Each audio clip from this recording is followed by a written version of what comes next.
Hi, and welcome to Art of Heart. Today is Thursday, and good things happen on Thursdays. And today is an extra special Thursday. We are going to dive into my heart, and I have a very special guest here to help us do that. My friend Lisa Mitchell is we're going to flip roles, and she's going to interview me, and I'm going to answer some questions about how this entire Art of Heart thing started. Hey, Lisa, do you want to tell us a little bit about yourself before we jump into my story? Hey, Marissa. First of all, thank you for having me. It's an honor to interview you at this point. My name is Lisa. Hello, everyone. And Marissa, a little bit about me. I'm from California, born and raised. I've worked at the same company for over 25 years, and I've known Marissa for roughly 4 years, maybe. We worked together periodically at my company, Transforce, and we have been fast friends ever since. It's very true. And we have kind of a funny story. When we met, I came in as a consultant, and the person who hired me to work with Lisa was like, "I'm not sure if you guys are going to get along." And when I tell you, it was instant friendship, and I mean instant friendship. So it's really cool how sometimes people are wrong, huh? Yeah, it's true, because we've been friends ever since. So we're going to jump in, and Lisa's going to ask me some questions. And we're going to talk about how I come up with Art of Heart. So if you've been a listener from the beginning, you know that people come in and share the good, the hard, and the aha moments of your life, but you might not know how this all started. Yeah, and I think we should begin with there. So let's actually start. So tell us about how did Art of Heart come to fruition? So many years ago, I was married in a time in a land far, far away from here, and we were in marriage counseling. And we had gone through weeks and weeks and weeks, and no one was budging. We were kind of at a stalemate. And one of the counselors was a little frustrated, and they said, "What does your heart look like?" And my then husband was like, "Oh, it's, anatomically correct and it pumps blood." And that wasn't what they were asking. What they were asking is, "What does it look like?" And I described my heart as being bruised and broken and stitched up. And I realized in that moment that something was wrong and that I was broken. Fast forward, I don't know, almost 10 years later, and I was in the throes of burnout. And I have a startup and working really hard, and things were really dark for me. I was keeping up all the appearances, and I was still a very high performer, but I was not doing well. And I started thinking about, what does my heart look like? And I realized that my heart again was in a broken state. And so as I started to really think about this journey and who I am and what I care about, Art of Heart was born. Yeah, that's actually a very unique perspective because I would have agreed with your ex-husband at the moment. It's red, it pumps blood. So I never thought of the heart in that perspective. So that is absolutely different. So how did you start mapping your own heart out? So I spent a lot of time in hotel rooms over the past couple of years. I spent a ton of time in California, and I had just come off our grand opening, which was this huge ribbon cutting, and it was this huge, amazing thing we had worked so hard for. And I went on a cruise, and I was on a vacation, but I was absolutely not actively on vacation, and I was still working and getting ready for board calls, and um, I started thinking about the good, the hard, and the aha. And so I literally pulled out a notebook, like just a regular notebook, like regular schmegular, like everybody uses. And I started making a list of good moments.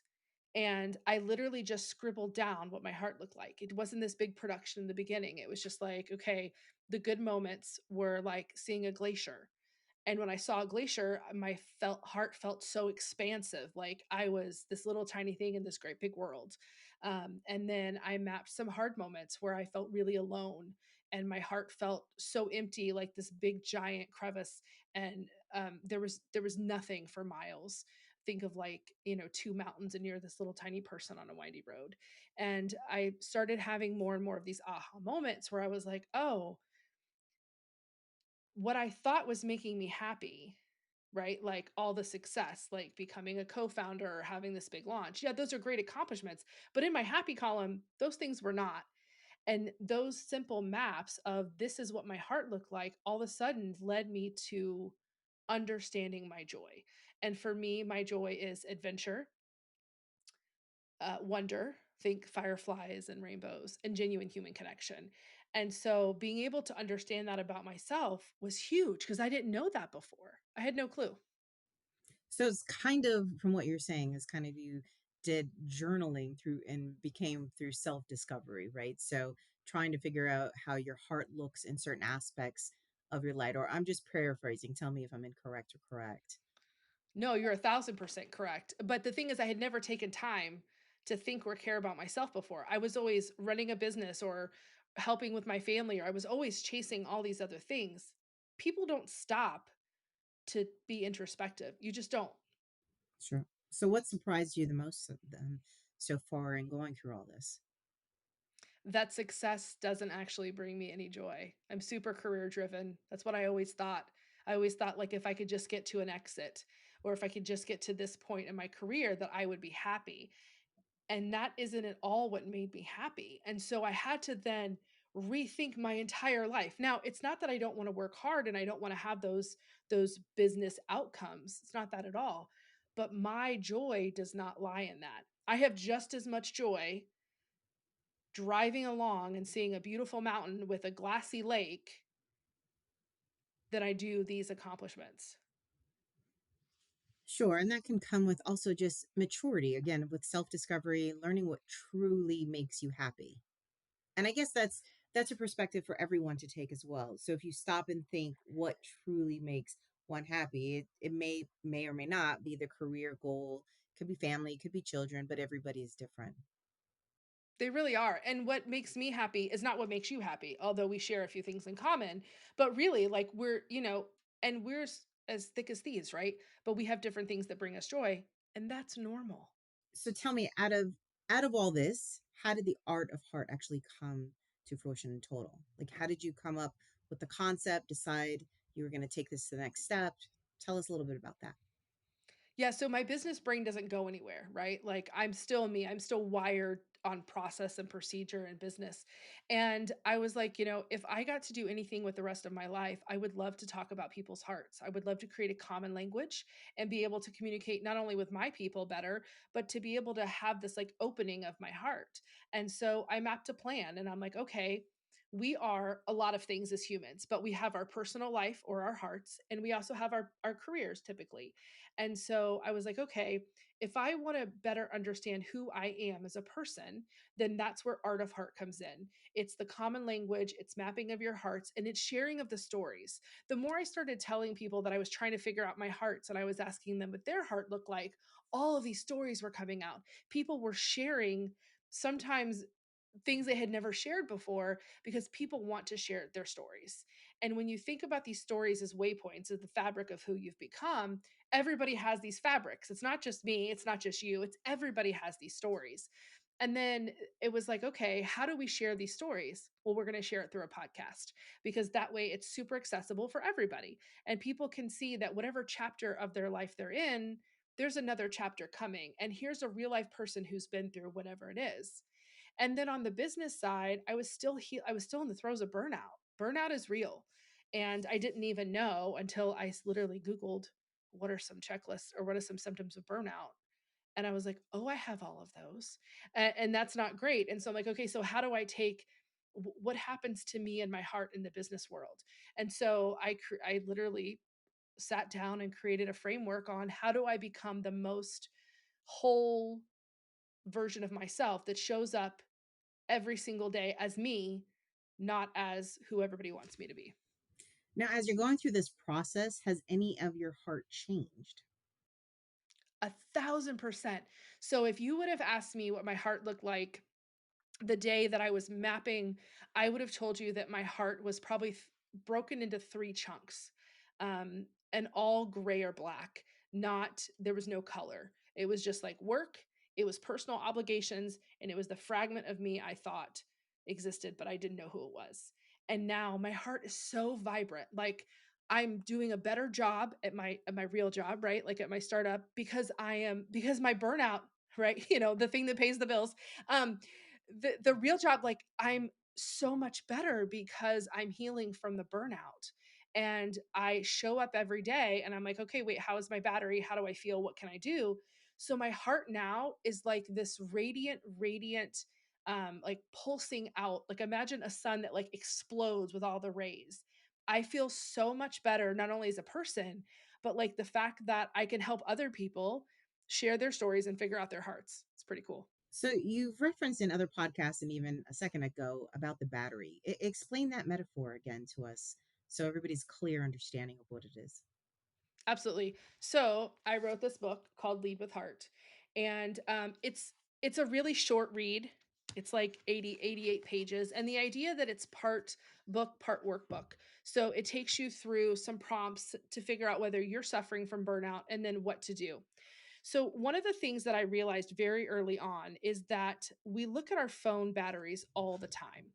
Like you don't leave your house unless you check to see if your phone is charged or if you need to bring a charger. That's normal, but we don't check to see if our own batteries are full. And so when I started thinking about that, I literally woke up one day and I was like, how am I showing up today? How much battery do I have? And my battery was single digits. And then at work, you're not going to necessarily talk about your hearts, which you should, and we should be able to do that. But like in a business setting, if I said to you, like, I have this deadline looming and we've got a board deck and I'm not sure what I'm going to present and I feel uncertain, that's a little touchy at work, right? Like we just want to get things done. And you know this, I'm as direct as they come. Like I get it. So when I started looking at my battery, I wanted to attach an emotion word. So like if I say my battery's at 50%, okay, but if I'm 50% optimistic, that's different from 50% scattered, right? And so I came up with this concept and we dig into it in the book.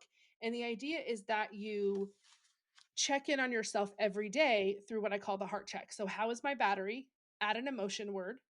What is your alignment? So, instead of just working to your calendar every day, what can you fit into your life that is how you're showing up? So, like if you're back to back and you have no room for doing work and your battery is super low and you're stressed because you have a deadline the next day, maybe you need to shift your priorities.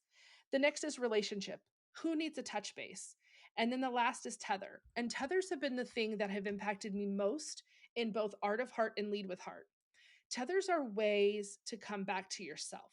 So, for example, tethering for me could be going for a walk outside. It could be picking up the phone and cutting up with you, and we laugh about something nonsensical. It could be taking a few minutes without my teams blaring at me. I had an amazing conversation with somebody the other day who was like, we started talking about this concept of tethers, and she's like, for me, it's lipstick. And I was like, tell me more. And she said, because when I'm feeling overwhelmed, I can go into the bathroom. No one's going to follow me in there and talk to me. And I put on my lipstick. It's muscle memory. So I'm just putting it on. My brain has a minute to breathe and to think. And in that time that I put my lipstick on, I can take a few deep breaths. I can gain my composure. And when I leave, I feel pretty. And I was like, wow, that really makes sense. And for me, it's fresh air. Honestly, I can go outside for a Mhm. minute, regroup, clear my mind, and that 30 seconds to a minute is a game changer for me. Yeah. I mean, you live in a very you have a very high pressure job, right? Like you lead a lot of people and you're responsible for a lot of things. And it's overwhelming at best.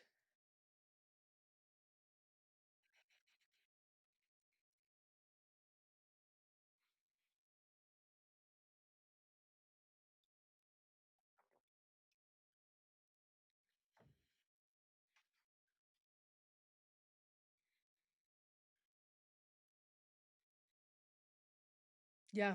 So, we all have things in our life that happen in our personal life that we're not maybe necessarily ready to talk about. And instinctively, what happens if I show up to work and I'm short with the team, right? Or I'm distant and they're like, what's wrong?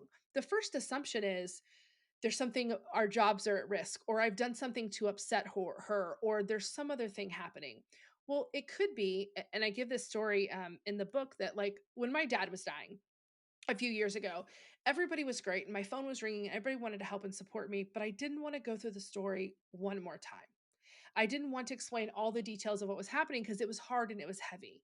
And so the concept of black bag, and I put it in parentheses, is that it's something that you're carrying that's private. That if I tell you, hey, listen, today I'm 35% um, uncertain black bag, that is your indication, and that creates a common language that says, "Hey, I'm not doing great. I don't necessarily want to talk about it. It has nothing to do with you or whatever environment we're in, but I'm carrying something that's hard." That makes sense. So, if you had to pick one major takeaway that you would like from someone to get from your podcast or your new book, what would be the main message you would like people to take with them? You're not broken. I think we a lot of times think that there's something wrong with us when we feel overwhelmed or uncertain or lack of joy, and we feel broken or like something's wrong. And you're not broken. And I wasn't broken. And what you need to do is honestly slow down. Yeah, you're human, right? And Right. all humans go through the same thing. They just may look differently on people, but all humans go through the exact same thing. Mhm. It's so true. And sometimes it happens in rapid succession, right? Like you could have something amazing happen in the morning and by noon, there's some catastrophic thing that happens and by 5 o'clock you're okay again. That's normal. So I have known you for quite some time and worked with you. And honestly, I've never seen another being work so much. What is with the term burnout and things like that? What is the one point of advice you can give for someone who's just simply exhausted? Where do they start? What should they do? The first thing you have to do is ask yourself how you're showing up today. Because what I found is when I was in the throes of burnout, every day wasn't as bad as the next, but they were compounding. But I didn't realize it was compounding. It's like the snowflake that rolls down the hill and turns into an avalanche. I didn't realize that I had honestly stacked so many hard days and so many bad days where I was running on fumes. And so again, we're only focused on our schedule and our deadlines and whatever's happening in our life, we don't pause to say, how am I showing up today? And I went for so long in such a deficit, and I continue to be a high performer. I continue to work and do unbelievable things. But on the inside, I was so depleted. So tell us, after you've learned all these things, what is the commonality of what you change if your heart is black or gray, or whoever you mentioned before?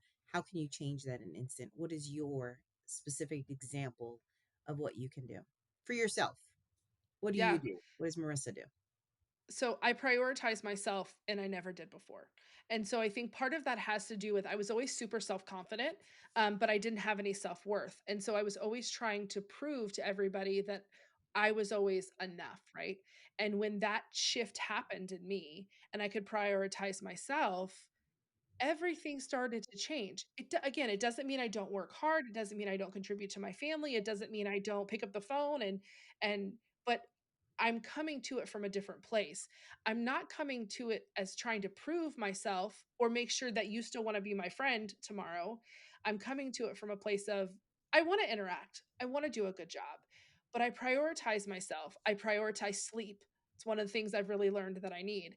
I make sure every single day I do something for myself.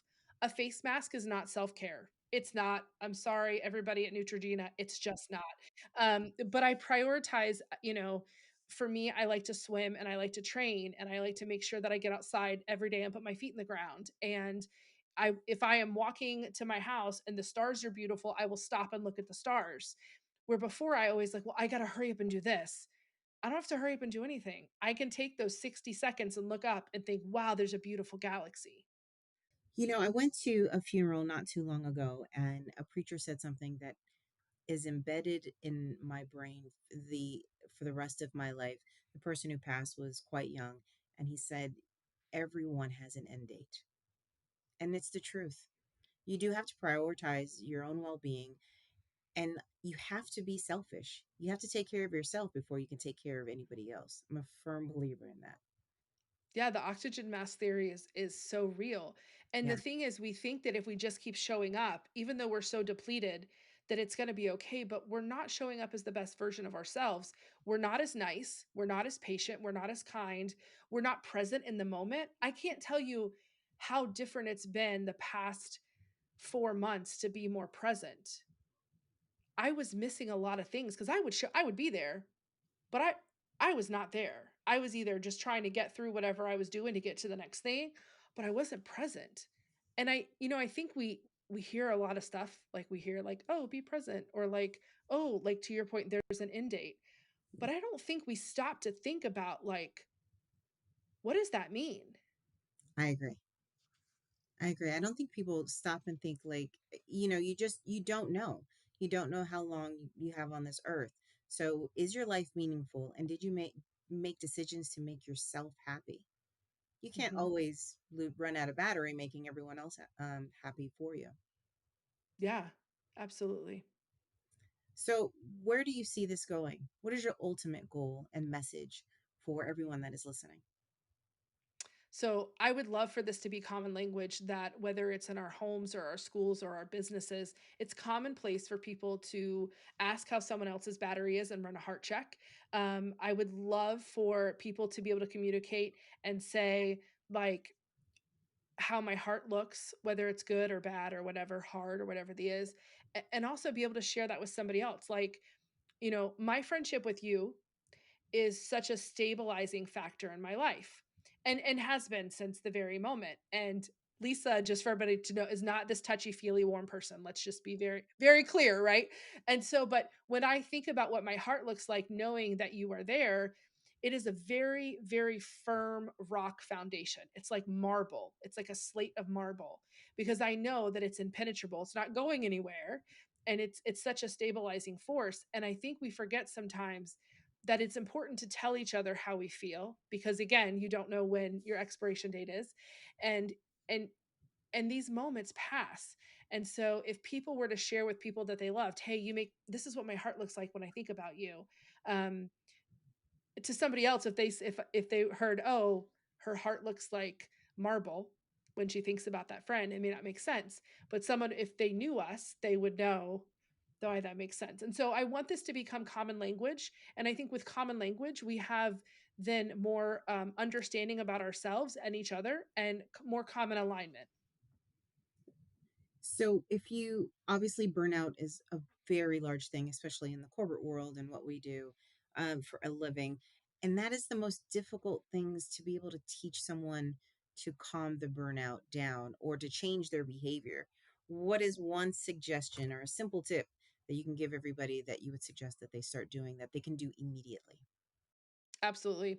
And so one of the reasons why I'm super about process and framework. So one of the reason why I built Heart Check the way it is because it's 2 minutes every day.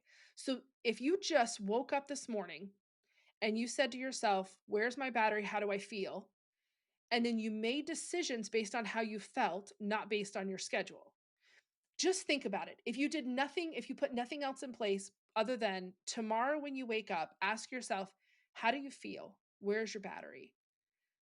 Take a moment for self-awareness, and that is the first step. You're going to have a lot of people using their PTO, Marissa. Can you imagine? They're like, It's not going I good feel today. tired. I'm I feel tapping out." tired. And we are tired, right? And we are. And the thing about it is I don't think people realize how impactful burnout is to their organization. And like I write in the book like there's a hole in the floor. And what happens is when you're in the throes of burnout, you're not making good decisions. You can't problem solve.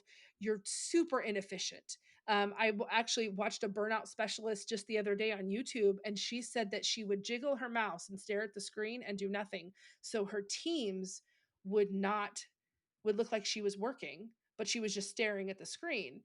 And that she would send emails on Friday with no attachment even though she hadn't done the work so Monday she could say, "Oh, I'm sorry, I forgot the attachment." And like this is and thank goodness she was vulnerable and I appreciate her honesty, but like this is really happening every day in business and it's killing the workforce and it's literally eroding profits. Yeah, and you want a happier employee base, right? So you want people to love their culture, love their businesses, and burnout is real. Burnout is Mhm. real, and culture is everything.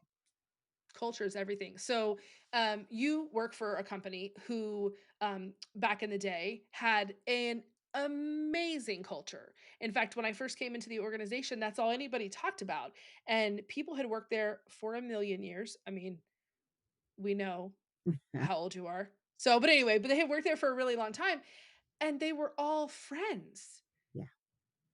That's the culture that should be bred. Yeah, because especially when you have burnout, as we say, you have people with the same understanding and things are what you're going through. And you really need that support system because someone can pick up when your battery is getting low, the slack or anything like that. So you build a community within each other and a support system, which really helps. It really does. That's one of the other things I built into to the book. It's called red flag protocol. And so it's sometimes it's really hard for people to ask for help. I mean, when you have a close-knit group of people and you can ask for help, that's rad, but oftentimes you don't have that. And if you ask for help, you're afraid, at least I'm afraid, that people are going to think I don't have it together, I'm not doing a good job, whatever. So I built red flag protocol because it's so much easier to just run a protocol. Like if I said to you, "Hey, listen, I haven't slept well for 2 nights. I've got sick kids at home, and, we have this big meeting today with a customer, and it's really important, and I just got a phone call that my kid is sick and has to go home. I need to run red flag protocol. Can you step in and do the meeting?" It's much easier to say, "Can we have to run this protocol. Can you step in?" versus me saying, "Lisa, I can't do it." Right. And either way, you would have stepped in, but the person asking, it's so much easier. "I need to run red flag protocol." And even you don't even have to explain it. You could just say, "I need to run red flag protocol, black bag," and you say, "Okay, I got it. Send me the slide, tell me what time the meeting is and where I need to go," and you can step in.